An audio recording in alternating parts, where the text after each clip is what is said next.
Of tonight's opportunity? Yeah, I mean, I like the fact he was able to do it in a game in front of other eyes and, get credit for it, if that's the right way to say it. But he's been doing that when you guys aren't here against, we got good arms, in my opinion, and trying to find a way to, obviously with late pitching changes, trying to find a way to spread the wealth and get all those pitchers involved. But sometimes they're left just competing against our guys, which I think is still good action. And he's been having success there.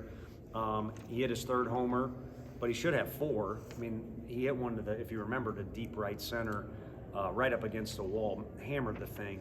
That might have been the windiest day I've ever coached at Lindsey Nelson. So I like the fact he loves it here. He's been a great teammate, even though he hasn't gotten as many carrots at the end of the road as he would like to get. And I like the fact he's being rewarded for his hard work. He's done it quietly and waiting his opportunity, but he's also been ambitious. It's like Bargo has been seeing the ball really well. He homered tonight, but I think he walked twice as well. What have you noticed about his approach? Yeah, you got to have your feet under you. You got to be standing up to see it. I mean, not falling all over the place. And I'm just kind of being smart aleck because, the kid has really stayed in. He's now a young man. He's really stayed in his swing nicely the last few weeks, and not over swinging, not trying to do too much, and he's got a real pretty swing. First of all, visually, but also a functional swing. And then he's a guy that's always hit. So, like any baseball player, you never want to hear the phrase trying to do too much. But when he's staying within his swing and also going up there and being who he is, which is a hitter, good things are going to happen, and they're happening right now. Tony, with a kid like Blake kind of having to wait his chance like that, it's not like he's a fourth or fifth year guy, but when you see a guy who's doing the right things, who's putting good swings on the ball, is there anything else you could say other than, hey, keep doing it, we'll get you in when we can? No, I mean, I kind of, if you see a guy get sour, you kind of start to avoid him. And if you do kind of voice your opinion and say this is ridiculous, or you want unnecessary meetings or stuff like that, it kind of sets you up for now he's got to go out there and get a hit. And if he doesn't, it's kind of like, so he's kind of wrote the book almost on how to go about it. So I hope other guys, whether they're younger or older, have paid attention to that. And by no means does he have the world figured out, and he could go 4 for 4 with 4 grand slams if you put him in the lineup every day. But I think the process of it has been very well done for him. And no, it's frustrating for me. And the only thing I can do is come in here and cry to you guys about the 7-run rule. And these guys you saw they got after it. They competed. And they wanted a full day's work, and that's kind of what we wanted. And it allowed us to, obviously wish we had one more inning so we didn't have to split an inning between guys, but we've lost over 2 games of repetitions. That's like 18 innings of pitchers. That's Nick Abraham doubling his innings instead of just coming in and getting one out for us. And it's affected the hitters as well. So that's a long answer for a short question. Is that something you have to think about scheduling in the future, like Yeah. trying to get guys who are going to guarantee you not? Absolutely. And also, the other thing is baseball is a big karma sport. You call it baseball gods if you want. I realized, like I said, Georgia beat the living hell out of us last year on a Friday. So, it can happen either way. But, yeah, it's kind of gotten weird, too. I think, tonight it didn't happen until the bottom of the 8th. But now, if you keep playing a game, kids start acting weird. I've noticed it. Kids on our team and other teams start acting weird. They don't know what to do, and the fans don't know if the game's over or not. It's I don't like it. And if you get me on the right day, I'll tell you my ultimate theory that I think could put an end to it in a hurry if I said it out loud on camera, but it would hurt. We'd be taking a bullet. What's impressed you the most about Fish's recent stretch? Had another great game today, and we've seen him, reaching for pitches sometimes, or getting too over-aggressive at the plate. How do you think he's attacked, calming himself down and going on this hot stretch? I think with 2 strikes, he's been way better, and I think he's overall the same guy he's been his whole career. And the thing about him is, he's kind of the type of, game day player. He likes the fire burning a little brighter, or a little drama to things. When that kicks up, his play kicks up. But the areas, technically, I think he's gotten better in, because he's walked a bunch this year. He's always had good, is with 2 strikes, competing, and with runners in scoring position, hunting down RBIs instead of trying to hunt down a 500-foot homer, which we don't want that to go away. There's a time and a place, but He's playing team ball right now. It's fun to watch. How would you assess Arvidsson's outing?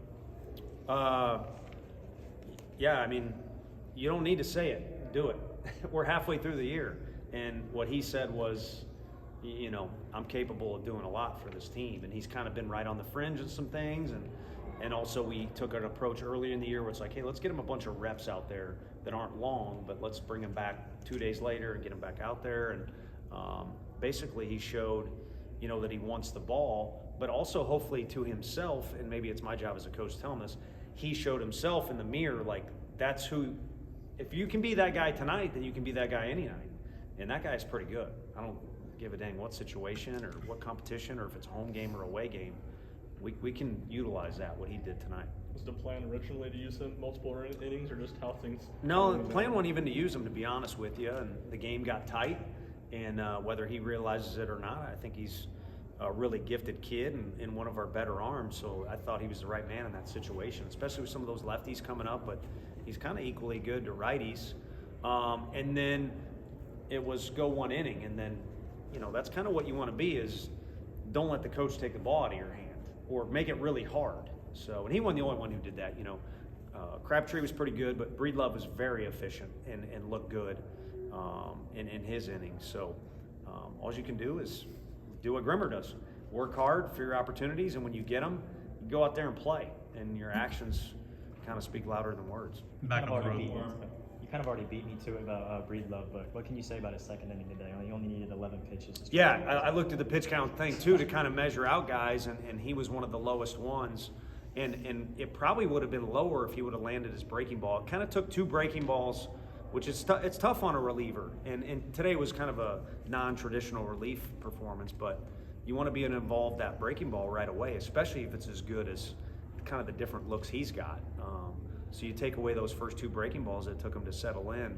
Somehow you pull those clips out of the video, and you could argue he was the best guy of the day for either team.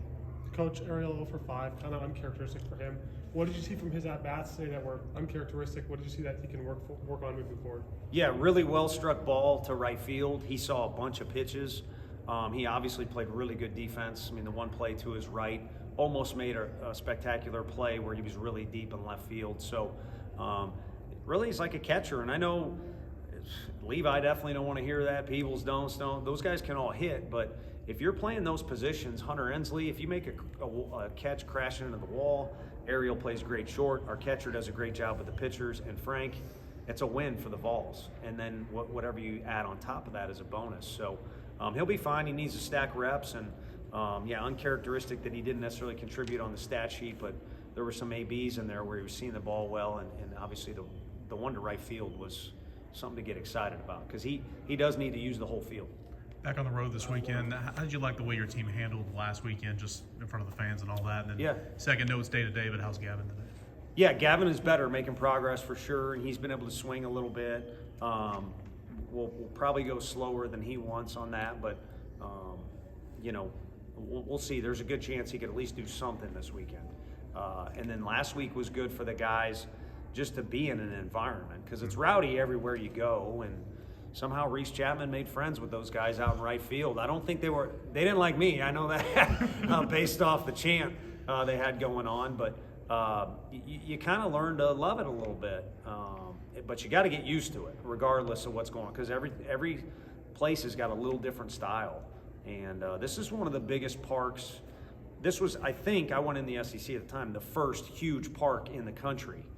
Wichita State was one of those, but South Carolina's is bigger, and like a minor league stadium. So it's a fun park to go to, but obviously winning's the most fun, and it's a very difficult place to play. You know, and Coach Maneri's back in the league, and yet they've got some returning coaches that know the program really well over there. So there'll be some stuff for us to figure out and prepare for the next couple days, and then you know, it won't be our first road trip, so you'd like to think the guys will, regardless of what the stat sheets say, start to get a little more familiar with what it takes to have success on the road. Thanks.